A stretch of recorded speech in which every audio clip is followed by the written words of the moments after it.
పెట్టుకుంటే 3 తారీఖు పోలీసులు తిరస్కరించారు. 4 తారీఖు హీరో కానీ హీరోయిన్ కానీ సినిమా ప్రొడ్యూసర్స్ కానీ ఎవరు థియేటర్ రావడానికి వీల్లేదు.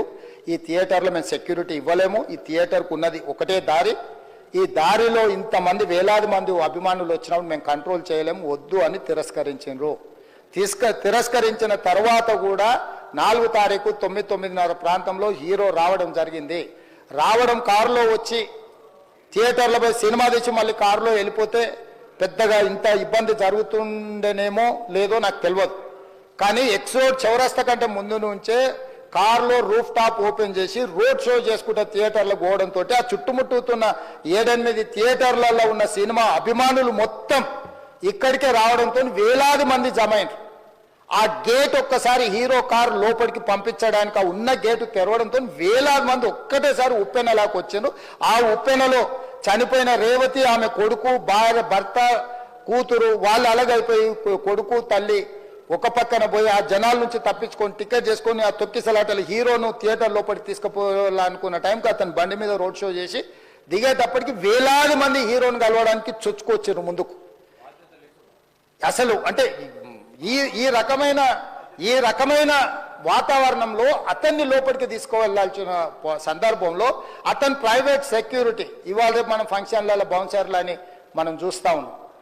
50-60 మంది సరిగ్గా లెక్క తెలియదు, 50-60 అని అంటున్నారు, నెంబర్ 4 ఎక్కువ తక్కువ.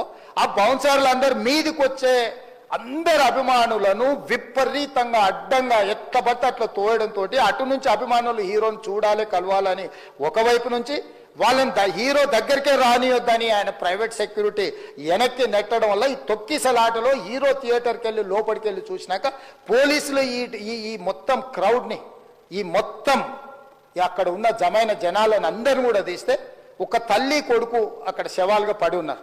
ఆ తల్లి అంత తొక్కిసలాటలు కూడా నేను ఆ వీడియో చూసిన ఆ తల్లి లోపలికి వచ్చినప్పుడు కొడుకు చేయి పట్టుకొని ఎంత జాగ్రత్తగా కొడుకుని తీసుకొని వస్తుందో తల్లి ప్రేమ ఎట్లుంటుందో అక్కడ నాకు చూసి నాకు అర్థమైంది.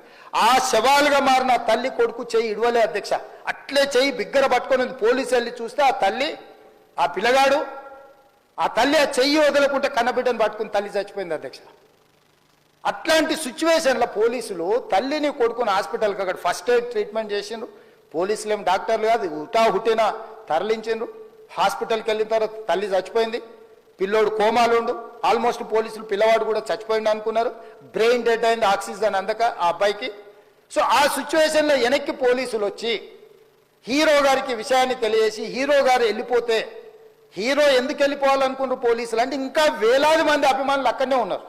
హీరో గారు థియేటర్లో కూర్చొని ఉండడం వల్ల సినీ ప్రముఖులు ఉండడం వల్ల ఈ బయట జమైన వేలాది మంది అభిమానులు అక్కడి నుంచి పోకుండా అక్కడనే ఉండడంగా థియేటర్ లోపల కూడా బాల్కనీలో టాప్ బాల్కనీలో హీరో కూర్చుంటే కింది నుంచి పై వరకు వెనక్కి తొక్కుట పైకెక్కి హీరో చేతులు కలపాలని కోతులు ఎగబడ్డట్టు కోట మీదకి కోతులు ఎగబడ్డట్టు ఉల్టా పైకి తొక్కిసలాట జరిగింది అధ్యక్ష. థియేటర్ వాళ్ళు పోలీసులను హీరో దగ్గరికి వెళ్ళి చెప్పడానికి కూడా అనుమతి ఇవ్వకుండా థియేటర్ వాళ్ళు పోలీసులను బ్లాక్ చేశారు అధ్యక్ష. ఎప్పుడైతే హాస్పిటల్లో తల్లి చచ్చిపోయిన పిల్లగాడు కూడా ఆల్మోస్ట్ చావు నోట్లో ఉన్నాడు అని తెలిసి పోలీసులు వచ్చి ఏసీపీ వెళ్ళి చెప్పడానికి పోతే థియేటర్ సిబ్బంది లేదు హీరో దగ్గరికి వెళ్ళడానికే వీళ్ళదని చాలాసేపు పోలీసులను కూడా హీరో దగ్గరికి పోనీయలేదు అధ్యక్ష వాళ్ళ ప్రైవేట్ వీళ్ళు. చివరికి ఏసీపీ కోపం వచ్చేసి మిమ్మల్ని అందరిని తీసి లోపల వేయాల్సి వస్తుంది అని చెప్పిపోయి హీరోకు ఏసీపీ క్లియర్గా ఇద్దరు చనిపోయినరు, మీరు ఇక్కడ కూర్చుంటే థియేటర్లోనగా థియేటర్ బయట ఉన్న వేలాది మంది ఈ సినీ అభిమానులను మేము కంట్రోల్ చేయలేకపోతున్నాం, ల్యాండ్ ఆర్డరు శాంతి భద్రతలు చేయి దాటిపోయినాయి, మేము లాఠీ చార్జ్ చేయాల్సిన పరిస్థితి ఉంది, మీరు దయచేసి వెళ్ళిపోండి, వచ్చిండ్రు చూసిండ్రు కదా వెళ్ళిపోండి అంటే లేదు నేను సినిమా అయిపోయే వరకు ఇట్లే కూర్చుంటానని పోలీసులతో చెప్పిండని సిటీ కమిషనర్ నాకు చెప్పడం జరిగింది అధ్యక్ష. అదేవిధంగా ఇంకా కంట్రోల్ కాకపోవడంతో అప్పుడు డీసీపీ పై అధికార రంగంలో దిగి వాళ్ళ అందరినీ లోపల వాళ్ళు ఎంబడున్న అడ్డుకుంటున్న వాళ్ళను పోలీసులతో జరిపించి చక్కగా డీసీపీ పోయి హీరో గారికి బయట చనిపోయినరు, పరిస్థితి చాలా గందరగోళంగా ఉన్నది, మీరు ఇక్కడ నుంచి కదలాల్సిందే లేకపోతే మిమ్మల్ని పోలీస్ స్టేషన్కు తీసుకెళ్లాల్సిన పరిస్థితి వస్తుంది, మీరు ఇక్కడ నుంచి కదలాల్సిందే అని బలవంతంగా అతన్ని సినిమా మధ్యలో 12 గంటల సమయంలో రాత్రి 12 గంటల సమయం అట్టిట్టుగా ఆ సమయంలో అతను తీసుకొచ్చి బండెక్కిస్తే మళ్ళీ అతను రూఫ్ టాప్ ఓపెన్ చేసి మళ్ళీ చేతులు ఊపుకుంటూ రోడ్ షో చేసుకుంటూ అంటే తల్లి చనిపోయి పిల్లగాడు చావు బతుకుల మధ్యలో ఉన్నాడు మీరు వెళ్ళండి అని వెనక్కి పంపిస్తే కూడా మళ్ళీ కారులో రూఫ్ టాప్ ఓపెన్ చేసి చేతులు ఊపుకుంటా అభిమానులను సంతోషపెట్టుకుంటా రోడ్ షో చేసుకుంటా అతను వెళ్ళిపోయింది అధ్యక్ష. పోలీసులు కేసు చేసిరు. కేసు మీద థియేటర్కి సంబంధించిన కొంతమందిని అరెస్టు చేసిరు. అరెస్టు చేసి 10-11 రోజుల తర్వాత పోలీసు హీరో గారింటికి వెళ్ళిండ్రు. మీరు కూడా కేసులో A11 మీ మీద కేసు ఉందని చెప్పడానికి పోలీసులతో దురుసుగా ప్రవర్తించిండు. మీరు ఆ వీడియోలన్నీ కూడా చూసిండ్రు. ఆ పరిస్థితిలో చట్టాన్ని అమలు చేసే పోలీసులు ఆల్రెడీ ప్రాణాలు పోయినాయి. ఒక నిరుపేద తల్లి చనిపోయింది, కొడుకు చావు బతుకుల మధ్యలో ఉన్నాడు. ఆ రోజు కోర్టుల కేసులు కూడా వస్తున్నాయి. కోర్టుకు కూడా మీరు విచారణలో ఏం చేసిండ్రని కోర్టుకు కూడా పోలీసులు జవాబు చెప్పాల్సిన పరిస్థితి ఉండే అధ్యక్ష. దాంతో మాట్లాడితే వాళ్ళు చాలా బాధ్యతారహితంగా సమాధానాలు ఇచ్చారని మా పోలీస్ సిబ్బంది చెప్తున్నారు. దాంతోనే అతన్ని పోలీస్ స్టేషన్ తీసుకెళ్లారు అధ్యక్ష. ఇక్కడి వరకు ఒక హీరో, ఒక థియేటర్లో జరిగిన సంఘటనలు, వీటన్నిటి నేపథ్యంలో పోలీసులు వాళ్ళ విధి నిర్వహణ నిర్వహించారు అధ్యక్ష. ఎప్పుడైతే అతను పోలీస్ స్టేషన్కు తీసుకెళ్ళిరో కొన్ని రాజకీయ పార్టీలు పైశాచికంగా ఎంత నీచంగా నన్ను తిట్టుకుంటా పోస్టులు పెట్టినరంటే, అంటే తెలంగాణ समाजంలో मलकपेट बलाला साहब के कॉन्स्टिट्यूंस के वोटर है, उन लोग मलकपेट के छोटे नौकरी, उसका नौकरी अकबर साहब वो 30,000 नौकरी करता है, उसके परिवार में कोई कमाई नहीं है, एक एक टिकट 3,000 रुपए में खरीदा, वो बच्चा उनका फैन है बोल के उनके परिवार 12,000 रुपए रखकर 4 टिकट खरीद के पिक्चर को गए। 30,000 महीने को कमाने वाले నెలకు 30,000 జీతంతో పనిచేసి ఒక ప్రైవేటు చిన్న దాంట్లో ఉద్యోగం చేసుకునే తండ్రి తన కొడుకు ఆయన అభిమానాన్ని కుటుంబము 12,000 రూపాయలు 3,000కు ఒక టికెట్ 12,000 రూపాయలు పెట్టి సినిమా థియేటర్కి వెళ్తే థియేటర్లో చనిపోతే చనిపోయిన 11వ రోజు వరకు వీళ్ళు ఎవరు హీరో కానీ ప్రొడ్యూసర్ కానీ ఎవరు కానీ ఆ కుటుంబాన్ని చనిపోయిన కుటుంబాన్ని కానీ హాస్పిటల్లో చావు బతుకుల మధ్యలో ఉన్న పిల్లవాడిని పరామర్శించడానికి కూడా పోలేదు అధ్యక్ష. ఇది ఏ రకమైన మానవత్వం అధ్యక్ష? నాకు అర్థం కాలే. ఇలాంటి మానవత్వం లేకుండా వ్యవహరించిన వాళ్ళను పోలీసులు విధి నిర్వహణలో భాగంగా పోలీస్ స్టేషన్కు తీసుకెళ్తే ఒక ఆయన ట్విట్టర్లో పెడతాడు అడ్డగోలుగా 10 ఏళ్ళు మంత్రి చేసి ఉద్యమాలు చేసినామని చెప్పుకునేటోళ్ళు, ఉద్యమాల సమయంలో సినిమా షూటింగ్లో జరగొద్దని దాడులు చేసిన వ్యక్తులు ఇవాళ అతను భగవత్ స్వరూపుడు, అసలు అతన్ని పోలీసులు ముట్టుకుంటారా? అసలు ఈ రాష్ట్రం ఏమైపోతుంది? ఈ రాష్ట్రం ఉంటుందా? ఈ రకంగా రాజకీయ పార్టీలు అధ్యక్ష, రాజకీయ పార్టీలు ప్రజాప్రతినిధులుగా చనిపోయిన ప్రాణాల విలువ లేకుండా చావుకు కారణమైన ప్రత్యక్షంగా పరోక్షంగా అయిన వాళ్ళని పోలీస్ స్టేషన్కు విచారించడానికి పిలిస్తే కూడా అది కూడా తప్పుపట్టి ప్రభుత్వాన్ని బద్నాం చేయాలి, ముఖ్యమంత్రిని తిట్టాలని ఎంత నీచమైన భాష వాడిన అధ్యక్ష. యూట్యూబ్లలో మీరు చూడండి. నాకేముంటుంది అధ్యక్ష? ఏంది ఆ సినిమాకు స్పెషల్ రిలాక్సేషన్స్ ఇచ్చి ఇవాళ సినిమా ఏదైతే వ్యాపారం చేసిందో సినీ పరిశ్రమను ప్రోత్సహించాలని మొదటి వారం అత్యధికంగా సినిమా ధరలతో టికెట్లు అమ్ముకోవడానికి, స్పెషల్ షోలు వేసుకోవడానికి, బెనిఫిట్ షోలు వేసుకోవడానికి ప్రత్యేకమైన అనుమతులు ఇచ్చింది నా ప్రభుత్వమే కదా, మా ప్రభుత్వమే అధ్యక్ష. సినీ పరిశ్రమను ప్రోత్సహించాలనే మా విధానం.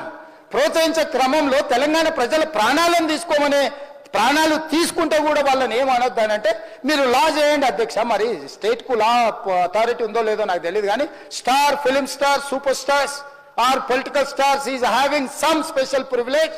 If they murdered anyone also we need not to prosecute or otherwise we need not to book any case against these personalities అని మనం మీరు చట్టం చేస్తా అంటే సినీ ప్రముఖులకు కానీ రాజకీయ ప్రముఖులకు కానీ స్టార్లని ఫీల్ అయ్యే వాళ్ళ పట్ల ప్రత్యేకమైన చట్టం ఉంటుంది, వాళ్ళ మీద కేసులు పెట్టొద్దని మీరు ఏమైనా చట్టం చేస్తే ఆ చట్టం అమలు చేస్తాం అధ్యక్ష.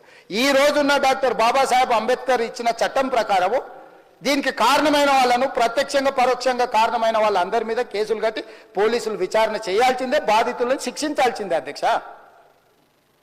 సో ఈ రోజు ఆ కుటుంబాన్ని ఆదుకోవడానికి ఈ రోజు కూడా ఆర్థికపరమైన విషయాల్లో కానీ దీంట్లో కానీ వాళ్ళు ఎవరు పెద్దగా ఆసక్తి, కనీసం సినిమా వాళ్ళు ఒక్కరోజు అతను పొయ్యి వస్తే సినీ ప్రముఖులందరూ అతని ఇంటికి వెళ్ళి అతనికి మొత్తం ఏదో కాళ్ళు చేతులు యాక్సిడెంట్లో పోయినట్టు కన్నీళ్లు గారుస్తారు.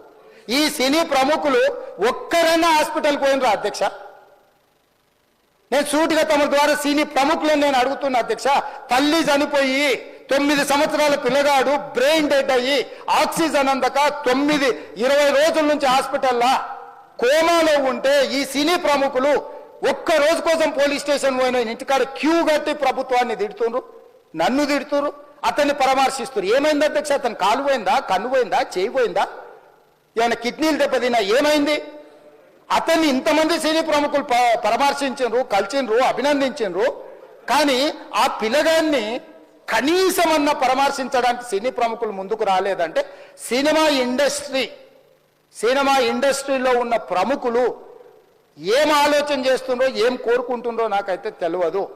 100% जो भी अकबरुद्दीन ओवैसी साहब ने जो मुद्दा उठाए, वो मुद्दा के लिए मैं ये बात कह रहा हूं, सचमुच बोल रहा हूं, ये शर्म की बात है.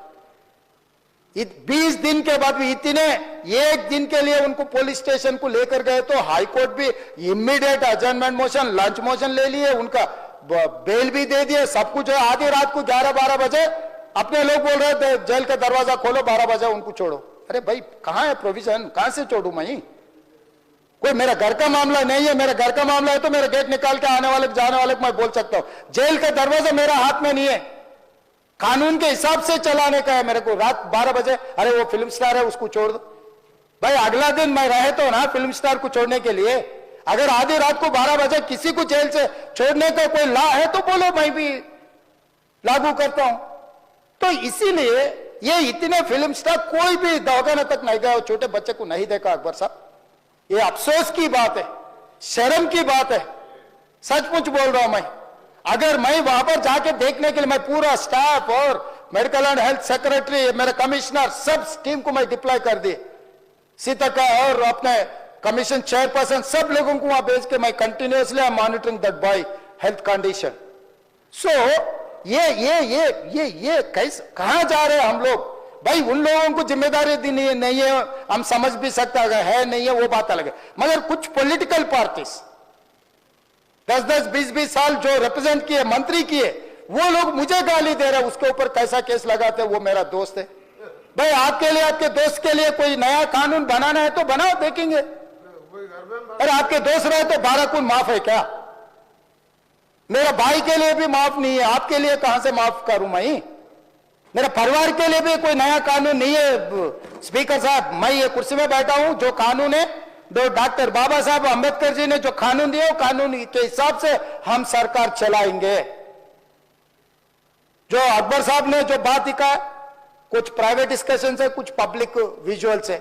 जो पब्लिक विजुअल्स में वो वापस जाते वक्त भी हाथ हिलाया, रोड शो किए, आने से पहले किए, जाने से समय पर किए, पुलिस वाले भी उसको जल्दी जाने के लिए कोशिश प्रेशर किए, सब कुछ सच है. मगर उनको तो बेल मिल गए.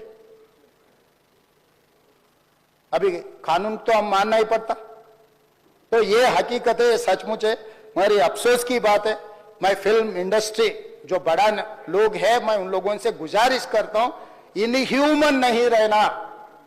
आप बिजनेस कर लो, आप पिक्चर निकालो, पैसे कमाओ, सरकार से इंसेंटिव्स ले लो, सब्सिडीज ले लो, स्पेशल प्रिविलेज शूटिंग के लिए जो होना है वो मांगो. मगर किसी का हत्या होने के बाद, किसी का जान चलाने के बचाने के बाद, किसी का जान लेने के बाद आज स्पेशल प्रिविलेज मांगे तो ये सरकार में नहीं मिलने वाले. मैं जब तक मैं कुर्सी में रहता हूं तब तक नहीं देता हूं. मेरा जिम्मेदारी तेलंगाना आम जनता का जान बचाने का मेरा जिम्मेदारी है. उन लोगों के लिए कोई भी तकलीफ दिए, उन लोगों को कांग्रेस सरकार ने, मेरे सरकार ने छोड़ने वाला नहीं है.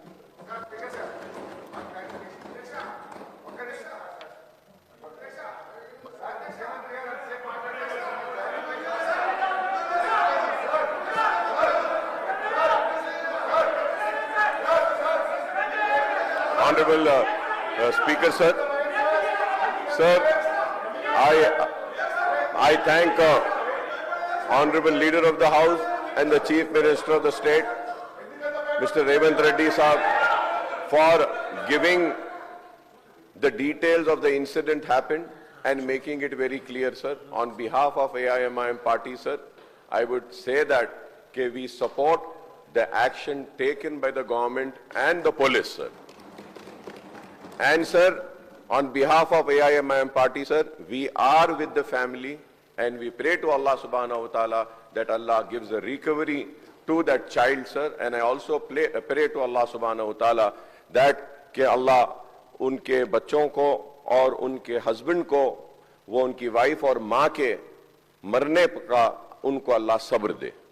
मैं ये कहूंगा sir. And sir, coming on the discussion on Raitu Bharosa, I think most of the questions which I was wanting to ask has been already said and already been made clear. So I do not want to make any other further statement, sir, but I'll just conclude by saying just 3 or 4 lines. And the most important thing which I wanted to just bring, sir, the Honorable Minister Saab was, at the beginning was asking if any suggestions or any advice are there can be put across. I would say, sir, my only suggestion and advice is that you already have declared a manifesto. I do not want anything less than your manifesto. Do not want anything more than your manifesto. That's it, sir. This is what, and I hope that everything has been well addressed. One thing I just want is that, sir, there is one sentence which is being read.